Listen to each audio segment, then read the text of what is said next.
Jangan. Jakarta. Nah, aku di sini bersama dengan rekan-rekan yang bakal aku wawancarai terkait mata kuliah psikologi pendidikan. Boleh dikenalin namanya siapa? Nama aku Alika dari SMA Al-Hasa. Nama aku sebelumnya dari SMA.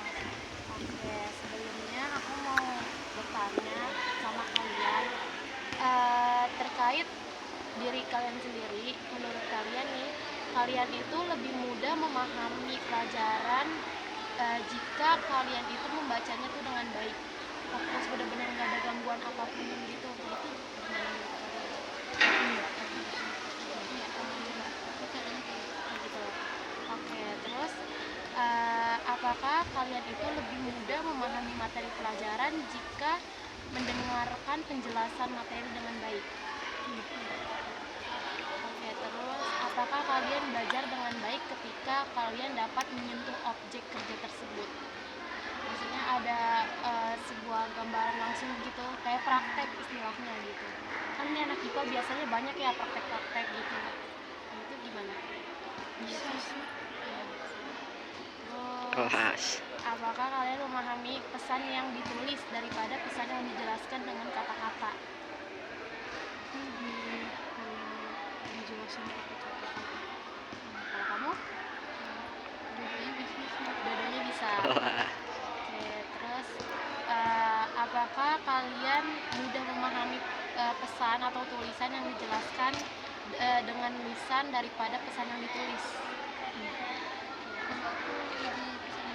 Pesan yang ditulis.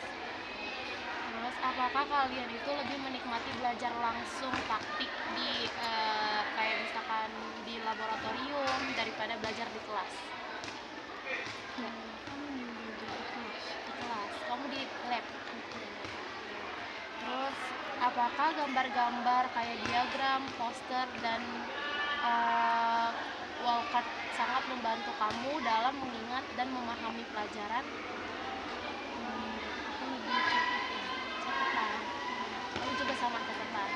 Oke, terus apakah kalian itu membaca buku dengan kertas dan berulang-ulang merupakan cara terbaik agar kamu mudah mengingatnya?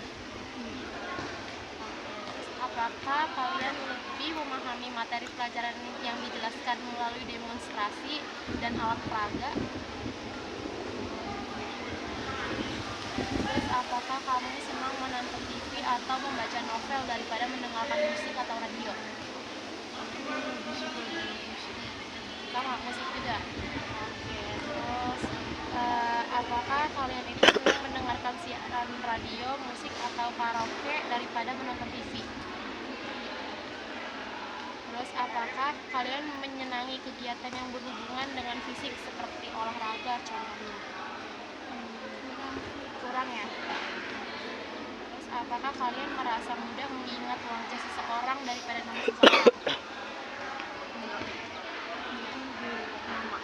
Lebih ke nama dibandingkan wajah orangnya gitu. Terus apakah kalian ingat dengan baik apa yang kalian pelajari melalui praktek di suatu lab? Kurang.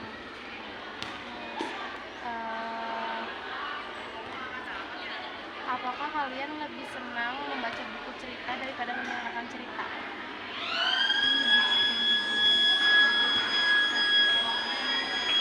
Baca. Oke, terus apakah kalian jenuh jika duduk belajar di kelas terlalu lama? Apakah kalian tidak merasa terganggu dengan suara-suara saat kalian itu sedang belajar? Ya, kalau berisik. Terus apakah kalian hanya bisa belajar dengan baik ketika berada pada suasana yang tenang?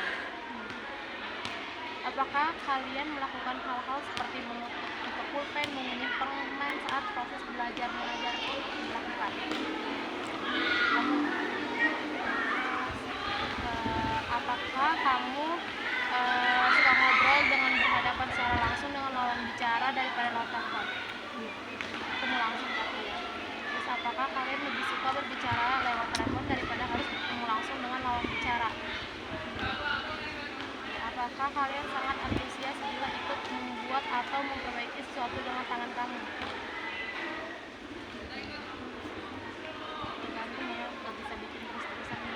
kegirangan gitu ya.